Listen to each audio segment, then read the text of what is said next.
Good afternoon, college and teacher.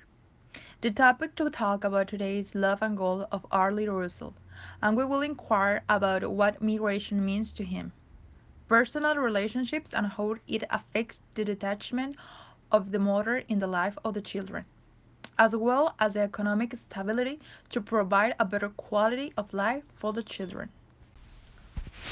Our team is made up of Monica Darinka, Enrique Rocha, and Ofelia Garza. We hope that this topic is to your liking. This reading tells us about Vicky Diaz, mother of 5 children, where she served as a college-educated teacher and travel agent in the Philippines before making the decisions to migrate to the United States to work as a housekeeper in a wealthy Beverly Hills family and as a nanny for a 2-year-old boy.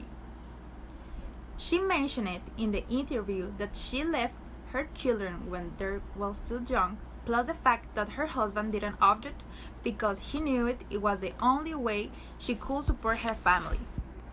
In her book, Servidores de la Globalización, Parreñas 2001, in Russell 2002, she tells a disturbing story of what she calls the globalization of motherhood.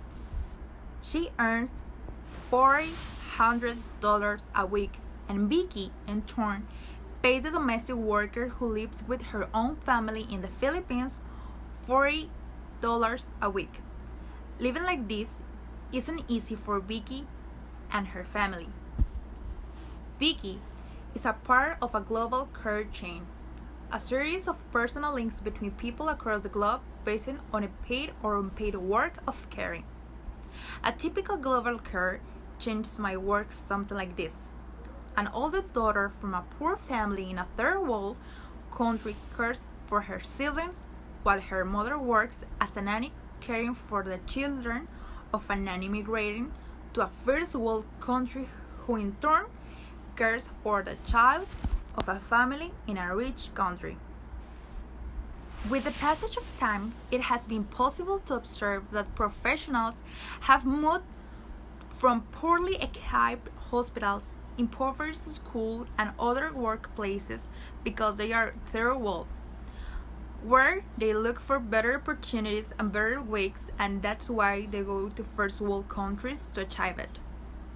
This causes the rich nations to become richer and the poor poorer, and thus the gap between these two is getting bigger. This is known as the brain drain, but there is also a growing trend where women who care about the young, the old, and the sick move to richer countries to work as maids or nannies, leaving their country poor. This is called drainage care. The movement of female care workers from south to north is not altogether new.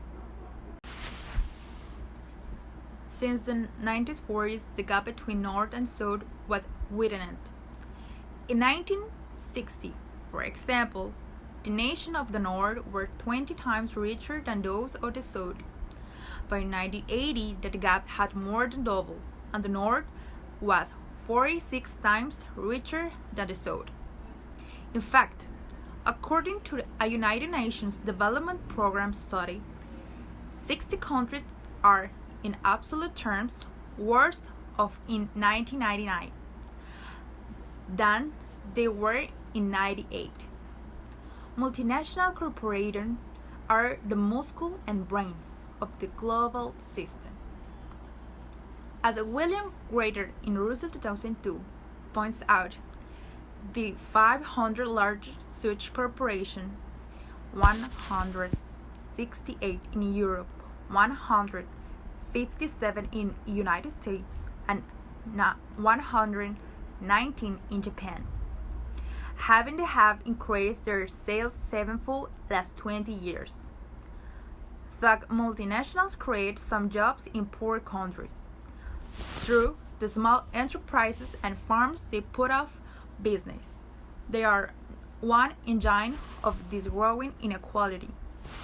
Before the domestic worker Rachel Pereña's interview in 1990s migrated from the Philippines to the United States and Italy, they had averaged 166 a month, often as teachers, nurses, and administrative and clerical workers. But by doing less skilled work as nannies, maids, and care service workers, they can earn 200 a month in Singapore, 410 a month in Hong Kong, 700 a month in Italy, or 1,500 a month in Los Angeles. Since 1945, and especially since the mid-1980s, a small but growing proportion of the world population is migrating. The International Organization for Migration estimates that 120 million people moved from one country to another, legally or illegally, in 1994. In addition, half of all the world's migrants to date are women. Women play an increasing role in all religions on all types of migrations. In the past, most labor migrations and many refugee movements were male-dominated, and women were often dealt with under the category of family reunion. Since the 1960s, women have played a major role in a labor migration. Today, women workers from the majority in movements as diverse as those of Cape Verdeans to Italy, Filipinos to the Middle East, and Thais to Japan. This is how women from all social strata are constructed under male thinking, as they spend long hours at work, which in turn causes other women to take care for their children and fall into the same pattern of demanding jobs. In the same way, women from the first world hire women from the third world to take care of their children, and these women in turn hire nannies to take care of their children, either with the help of another woman who is part of the family, or this nanny takes care of the children alone.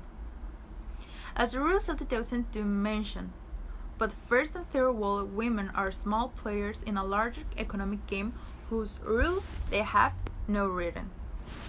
Capitalism is shown to be one of the key pieces, both in the economic game and in family relations, since in order to obtain money, women must leave their homes and children to take care of other people's children for the same salary, but that with time the bonds between caregiver and child are intensified.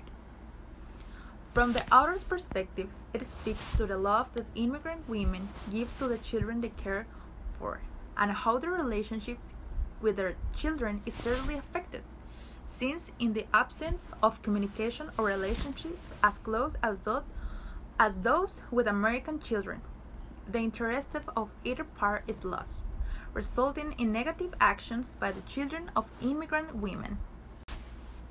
According to a survey of over 700 children conducted by the Scalabrine Immigration Center in Manila in 1996, compared to their classmates, the children of immigrant workers were sick more often, more likely to express anger, confusion, and apathy, and perform less well in school.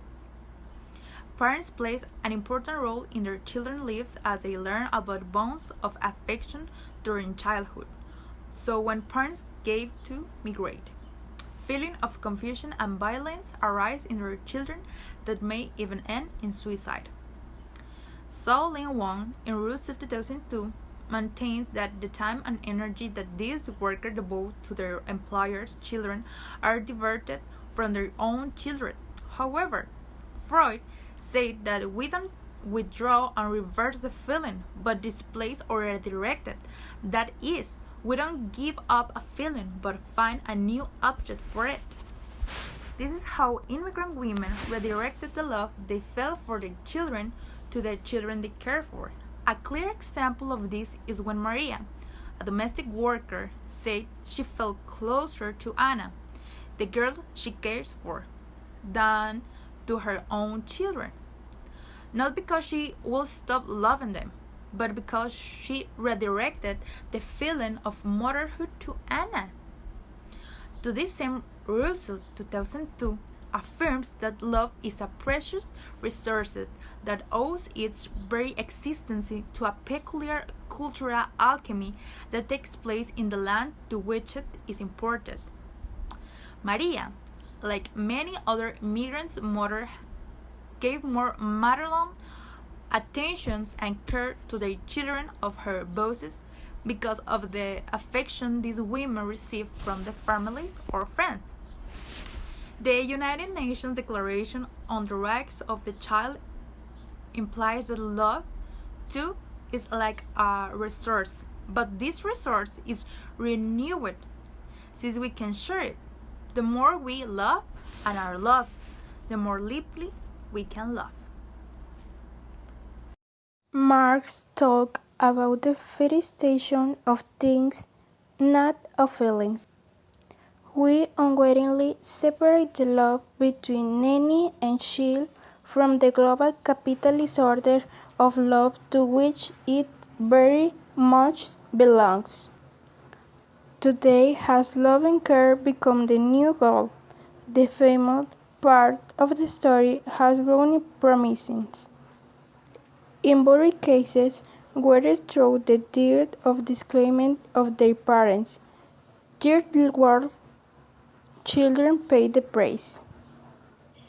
I can think of three possible approaches. We may say that all women everyone should stay home and take care of their own families. To deny that a problem exists, the care drain is an inevitable outcome of globalization, which is itself good for the world. The low value placed on caring work results either from an absence of a need for it, not from the simplicity of or ease of doing it.